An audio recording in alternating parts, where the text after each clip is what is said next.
míle maithfáil chun sean ábhasamsa den go meascnach mar las ar béar cruthaí making no quite answer and it's my workers as of Cork.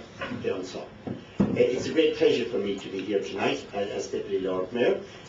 I am only here about 10 or 15 minutes and I am indeed deeply impressed by what I have seen. I think poetry writing must be a huge disciplining experience, because I have seen people walk up here and speak with great confidence, and that is a fantastic thing as far as I'm concerned. And of course, what we are doing is we're celebrating the links between the poets of Coventry and the poets of Cork. The link with Coventry is one of the longest established by Cork City, and I think one that deserves more attention. It began way back about 1968, when a group of councillors from Cork went to study and look at traffic management in England. And while they were doing so, one of the cities they visited was Coventry. And they spent some 2 days there, and they established very strong friendships with the councillors at that time, and out of that grew the twinning arrangements between Cork and Coventry. But of course, Coventry was the home of many people from Cork, people who emigrated in the 40s and the 50s and were involved perhaps in the rebuilding of Coventry after the war, and Coventry took them in and gave them work and hope for the future. So our links between our cities go back a long time. And of course we have a lot in common also, because Cork, like Coventry, depended for generations on what we would refer today as the smokestack industries.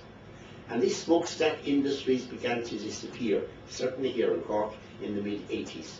And they created a huge crisis for us, because Rome Shipbuilding, Sunbeam Woolsey Textiles, Ford Motor Company, Dunlop Tire Manufacturer, all disappeared in a matter of 2 or 3 years. And we had a crisis of employment level here in the Greater Cork area of 22 and 23%. And then we had to turn things round and find new ways of finding employment. And that we did, and I'm told that the same thing happened in Coventry.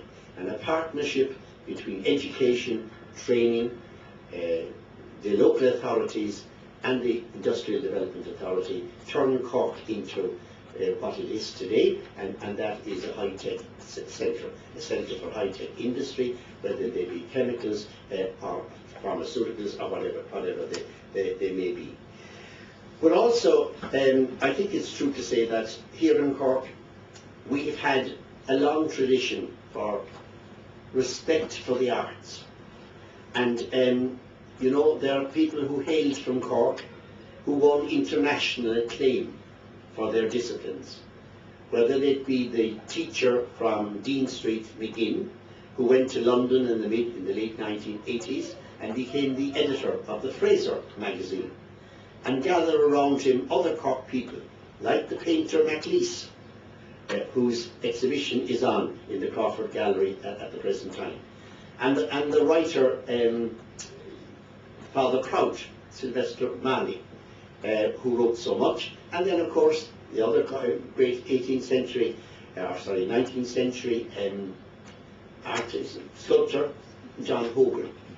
All of these people were people who were acclaimed internationally for their skills, and they all hailed from Cork. And of course, in the last century, we had Seamus Murphy, and we had Sean O'Riordan, and many others.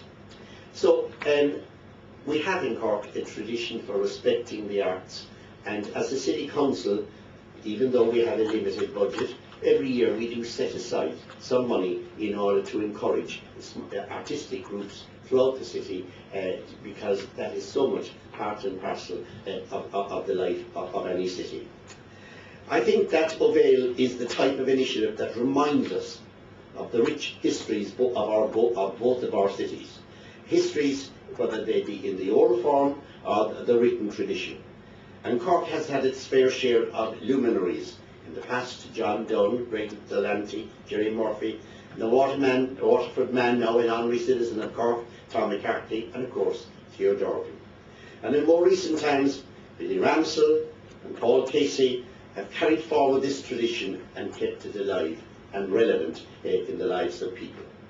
And we're delighted to welcome Tony Owen and Dr. John Morley, not only to Cork but indeed to the heart of this city's living tradition here in the Long Valley. Indeed, the Long Valley, more schemes, plans, traditions and love have emanated from these walls than any other building in the city. And no visit to this city would be complete without a visit to Cork. I wish you all, as I say, a very pleasant evening, full of life, love and everything in between that poetry brings. And I wish Ó Bhéal continuing success in the future. The city has a motto, Statio Bene Fide Corrinus, a little bit of Latin that we stole from Virgil. We're good in Cork in a little plagiarism. A good and safe harbour for ships.